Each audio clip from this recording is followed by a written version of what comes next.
जुड़ चुके हैं रोशन अली अजीम साहब, जो कि इस वक्त हैदर भाई का केस संभाल रहे हैं। और काफ़ी अफवाहें हमें देखने को मिली थी, काफ़ी सारे इस तरह के रूमर्स थे जिनके ऊपर कुछ लोगों ने फौरी तौर पे यकीन कर लिया था। जैसा कि एक तो ये है कि केस अभी तक हुआ नहीं है, दूसरा ये कि 1 मिलियन रुपीस मांगे गए हैं हैदर भाई से रोशन अली अजीम साहब की तरफ से। तो ये तमाम चीज़ें बेहतर यही था कि रोशन अली अजीम साहब से ही पूछ ली जाएं कि इनमें किस हद तक सच्चाई है। अस्सलाम वालेकुम रोशन साहब, कैसे हैं आप? वालेकुम सलाम रोशन। मैं बिल्कुल ठीक हूँ। दोनों तरफ रोशन है और मैं जी बिल्कुल जी। रोशन ठीक हूँ और अल्लाह का शुक्र है और आप ठीक हैं और आपके चैनल के तवज्जुह से देखने वाले तमाम हिंदुस्तानी पाकिस्तानी समेत दुनिया भर के लोग जितने भी हैं, उम्मीद यही है कि वो भी ठीक होंगे। जी, तो आपका आपसे जो मेरा सबसे पहला सवाल है वो ये है कि एक खबर सामने आई थी कि अभी तक कोई रिपोर्ट दर्ज ही नहीं कराई गई, कोई केस नहीं हुआ। इस बारे में आप क्या कहना चाहेंगे? देखिए, रिपोर्टें दर्ज हुई हैं, कानूनी इदारे मुतहरक हैं 8 सितंबर से और जो जो हमने कार्रवाई की है, जो जो हमने प्रोसीडिंग्स की हैं, वो लास्ट जितनी भी वीडियोस हैं वो मैं पब्लिक कर चुका हूँ और कुछ जो प्रोसीडिंग्स हैं वो अभी हिडन है, ज़रूर उसको मैं अभी पब्लिक नहीं करना चाहता। वो हमारी स्ट्रेटजी है, वो भी पब्लिक करेंगे। अब पता चल चुका है हमने कहाँ कहाँ अप्रोच किया, कहाँ कहाँ हमने प्रोसीड किया और आगे हम क्या करने वाले हैं। काफ़ी चीज़ें मैंने पब्लिक कर दी। ये तो र्यूमर्स है, ये बिल्कुल गलत है। जी जी। और एक बात सुनने को मिली थी कि आपने 1 मिलियन रुपीज हैदर भाई के वालिद साहब से मांगे हैं। इस बात में आप क्या कहना चाहेंगे? 1 रुपया भी गुलाम हैदर से न लिया है, न लेने का इरादा है, न ही फ्यूचर में कभी लूंगा। न गुलाम हैदर से लूंगा, न गुलाम हैदर के फैमिली मेंबर से पैसे लूंगा, न ही गुलाम हैदर के नाम पर किसी और से पैसे लूंगा। ये केस फ्री ऑफ कॉस्ट है, ये केस इंसाफ के नाम पर है, ये केस इंसानियत के नाम पर है, ये केस मुकम्मल फ्री ऑफ कॉस्ट है। ये जितने भी र्यूमर्स थे, ये कुछ वो अनासर दुश्मन अनासर थे जो इंसानियत के दुश्मन है, ये उनके फैलाए हुए थे जो सरासर झूठ है। जी, साथ-साथ हमें जिस तरह से कि एक तो ये खबर सुनने को मिली थी कि जी आपने पैसे माँगे हैं, और दूसरी तरफ एक और खबर ये भी सुनने को मिली थी कि आपने 1 मिलियन रुपीज़ देने का कहा है कि हैदर को कि आप आ जाओ, पाकिस्तान आ जाओ, और 1 मिलियन रुपीज़ का खर्चा जो है मैं तुम्हें दूँगा, इन केस अगर हमें हिंदुस्तान जाना पड़ता है। तो इस बात में किस हद तक सच्चाई है? क्या आपने एक 1 मिलियन रुपीज़ उनको कहा था कि मैं आपको दूँगा? इस बात में बिल्कुल हकीकत है, क्योंकि गुलाम हैदर की जो माली पोजीशन है वो मुझे पता है और जितने गुलाम हैदर के दोस्त हैं, फैमिली अहबाब हैं, उनको पता है। एक मजदूर बंदा है जो सऊदी अरेबिया में जो है वो अपनी बच्चों की मशक्कत के लिए मेहनत कर रहा है, बच्चों की कफालत के लिए। उसकी इतनी पोजीशन नहीं है कि वो पाकिस्तान में जो टॉप क्लास के लायर्स हैं उनकी फीस पे कर सके, या जो कोर्ट्स की अदालतों के या डिपार्टमेंटल जो हैं डॉक्यूमेंटेशन है उनकी मिसलेनियस एक्सपेंसेस जो हैं वो बर्दाश्त कर सके। तो मुझे पोजीशन का पता है गुलाम हैदर की, तो इस हवाले से मैंने गुलाम हैदर का अब तक 1 रुपया भी खर्चा नहीं होने दिया। जितना भी खर्चा हो रहा है वो मैं जो है I am bearing from my own pocket, वो अपनी जेब से ही मैं भर रहा हूँ, आगे भी भरता रहूंगा। गुलाम हैदर से 1 रुपया भी हम जो है वो खर्चा नहीं करने देंगे।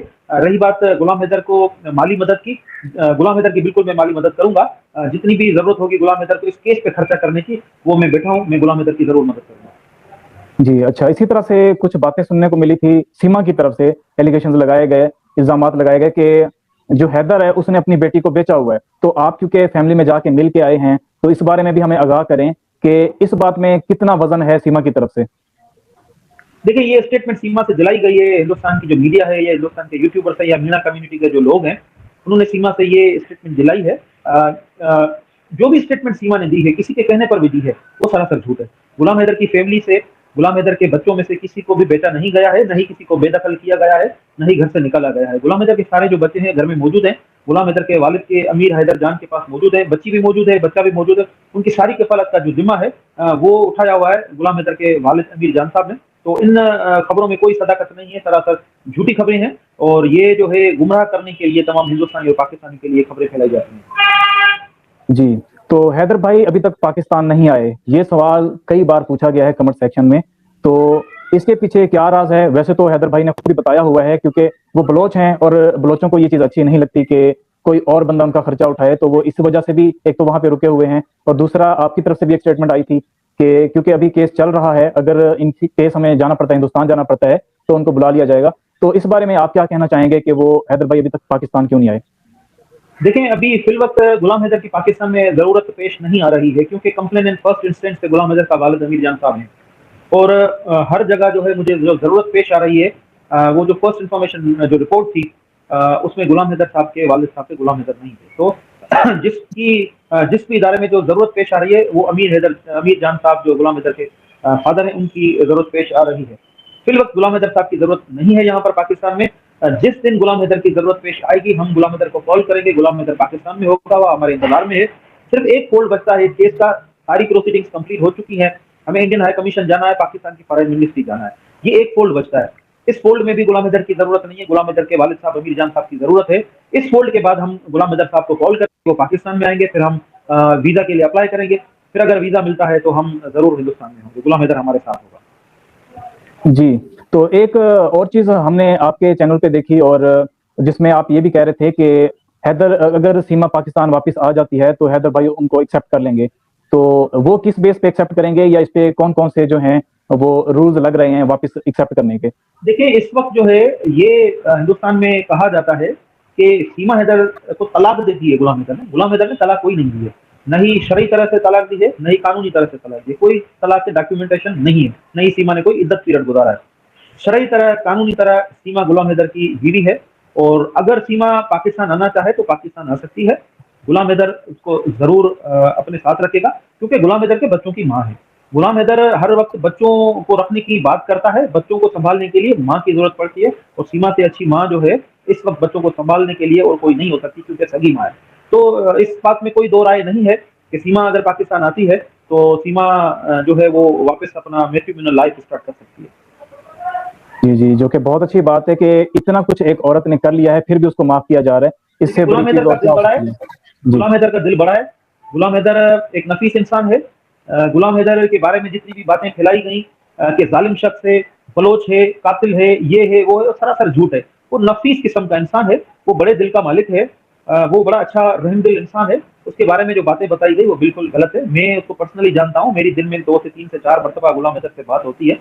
ऐसा बिल्कुल भी नहीं है जो मीडिया में गुलाम हैदर के लिए फैलाया गया। गुलाम हैदर जो है वो बड़े दिल का मालिक है, वो बड़ा दिल रखता है। जी, तो अभी पाकिस्तान में जैसा कि आपने शुरू में कहा था जब आपने इस केस को संभाला था कि केस किया गया था लेकिन कार्रवाई से रोका गया था और इस तरह से क्योंकि बिल्कुल मासूम हैं जो हैदर भाई के फैमिली वाले हैं, हैदर भाई के वालिद साहब, तो उनको पता नहीं चला। तो जो लोग इन्वॉल्व थे जैसा कि सीमा की अपनी फैमिली भी इन्वॉल्व निकली, तो उनके खिलाफ अब तक कितनी कार्रवाई हो चुकी है? क्या वो अभी मीडिया के सामने लाना पॉसिबल है या अभी फिलहाल प्रोसेसिंग चल रही है? इसका प्रोसेस चल रहा है। ये कबल वक्त कहना है कि क्योंकि इन्वेस्टिगेशन को जाहिर करना ये अच्छी बात नहीं होती। मैं तो जिम्मेदार बंदा हूँ, वकील हूँ, तो मैं कभी भी लॉ एनफोर्समेंट एजेंसीज के मामला जो है वो पब्लिक नहीं करना चाहता। मुझे जरूर पता है, मेरी कंसल्टेशन होती है, लेकिन अभी इस वक्त वो चीजें पब्लिक करना सही नहीं है। इदारों को भले अपनी इन्वेस्टिगेशन करने, आपको टाइम आएगा तो जरूर इस हवाले से जरूर बताएंगे। लेकिन इस बात में कोई शक नहीं है कि इसमें शाहिद रिंद जो सीमा का कजन है, आसिफ रिंद जो सीमा का भाई है, सुमेरा रिंद जो सीमा की बहन है और रीमा रिंद जो सीमा की बहन है, ये इन्वॉल्व नहीं है, ये मुकम्मल इन्वॉल्व है और कानूनी कार्रवाई जो है इनको जरूर होगी और हैंड कफ के लिए जरूर होंगे। ये मफल्ड अनमफल्ड हो चुके हैं, बाकी और लोग भी हैं वो भी अनमफल्ड होंगे जरूर इंशाल्लाह। जी, तो जैसा कि एक न्यूज़ सुनने को मिली थी कि कुछ एजेंट्स भी इस वक्त गिरफ्तार कर लिए गए हैं जिनसे इन्वेस्टिगेशन चल रही है, तो इस बात में कोई सदाकत है? देखिए इन्वेस्टिगेशन के मामला पर डिस्कस करना अभी कबलत वक्त होगा। जैसे मैंने आपको कहा इदारों के मामला को अभी पब्लिक करना सही नहीं होता क्योंकि एक कड़ी से दूसरी कड़ी जुड़ी होती है। अगर हम थोड़ा भी डिस्कस करेंगे तो हो सकता है किसी को शेल्टर मिल जाए, कोई अपना डिफेंस तलाश कर ले और हो सकता है कोई स्केप हो जाए। तो लेट इन्वेस्टिगेट द डिपार्टमेंट्स, मैं इनको इन्वेस्टिगेशन करने दें इंशाल्लाह। जब इन्वेस्टिगेशन कंप्लीट हो जाएगी, जब मामला सामने आ जाएंगे तो जरूर आवाम को इत्तला करेंगे हम। जी, जी, दोस्तों जैसा कि आप जानते हैं कि जब शाहिद रिंद की बात सामने आई थी तो वो पूरी तरह से छुप चुका है और अगर बाकी चीजें भी इसी तरह से सामने लाई जाती रही तो जो बाकी लोग हैं उनको भी छुपने का मौका मिल जाएगा क्योंकि हर बंदा ही इस चीज के ऊपर नजर रख के बैठा है। तो अच्छा, मेरा आपसे एक और सवाल ये भी है कि एक खबर सुनने को मिली जिसका एतराफ सीमा ने खुद भी किया है कि जो उसका अभी एक बंदा शो करा रहा है कि मैं शौहर हूँ, सचिन की मैं बात कर रहा हूँ, सचिन की तरफ से मारा जाता है सीमा को। तो क्योंकि आप इस केस को कुछ ज्यादा ही गहराई से देख रहे हैं और हिंदुस्तान से जिस तरह हमें लोग कांटेक्ट करते हैं इसी तरह से आपको भी करते होंगे और सबूत प्रोवाइड करते होंगे, तो आपने इस चीज को अब तक किस हद तक देखा है? क्या सीमा को मारा जाता है? जी, इतलात हमें भी है हिंदुस्तान से रबूपुरा से इतलात हमें है, ग्रेटर नोएडा से हमें इतला है और हिंदुस्तान के सोशल एक्टिविस्ट हमें इतलात देते हैं और बहुत सारे वहाँ के मोहल्ले के लोग भी इतला करते हैं। इस बात में हकीकतन सदाकत जरूर है कि सीमा को वहां मारा जाता है। आपका कहना बिल्कुल दुरुस्त है, ये जो आप पॉइंट कर रहे हैं, सीमा ने खुद ने भी स्टेटमेंट दी है, इस बात में हकीकत है, वहाँ पे मारा जाता है। ये स्टेटमेंट वहाँ के मोहल्ले वालों की, सीमा की खुद की है, जो आप कह रहे हैं, मैं नहीं कह रहा, आप पॉइंट आउट कर रहे हैं। और वहाँ के जो लॉ एनफोर्समेंट एजेंसी को भी इतला दी जाती है वहाँ मोहल्ले वालों की तरफ से। इस बात में सदाकत है, लेकिन अब तक कोई सबूत सामने नहीं आया है सीमा की तरफ से। जब सीमा मीडिया पर आएगी, खुद बताएगी प्रूफ के साथ, तो ही मजीद जो है बातें सामने आएंगी।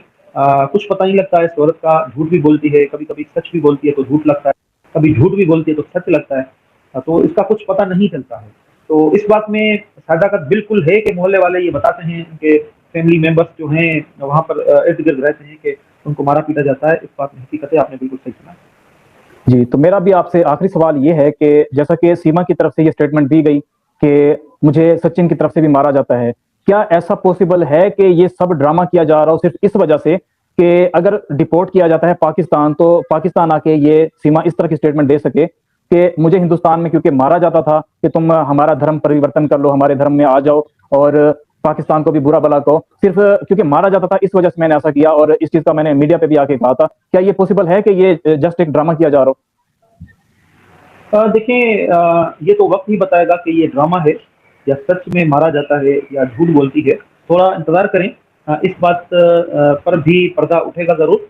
लेकिन एक बात मैं कहना जरूर चाहता हूँ कि ये जो क्रिमिनल लोग हैं रबूपुरा के महिला कम्युनिटी, मैं बार बार कहता हूँ, इस लड़की को हनी ट्रैप किया गया है।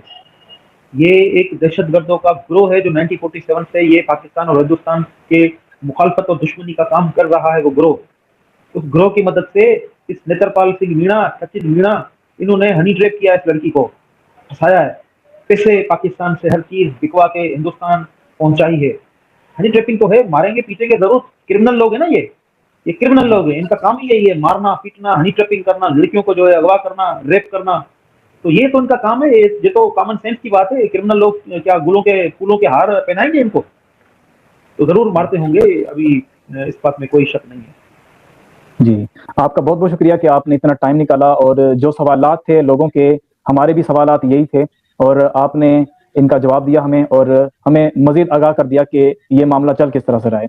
इसी तरह से दोस्तों हमारी मुलाकात होती रहेगी रोशन अली अजीम साहब से, और आपके कोई मजीद सवालात हों तो रोशन अली अजीम साहब का चैनल डिस्क्रिप्शन के अंदर भी मौजूद है, और आप जो है उनसे भी कांटेक्ट कर सकते हैं, और मेरे कमेंट सेक्शन में भी आप कोई सवाल अगर पूछना हो तो पूछ सकते हैं। आपके सवाल को अहमियत दी जाएगी और आपके तमाम सवालों के जवाब दिए जाएंगे। अब हमारी मुलाकात होगी एक नई वीडियो में, तब तक के लिए हमें दीजिए इजाजत। अल्लाह हाफिज।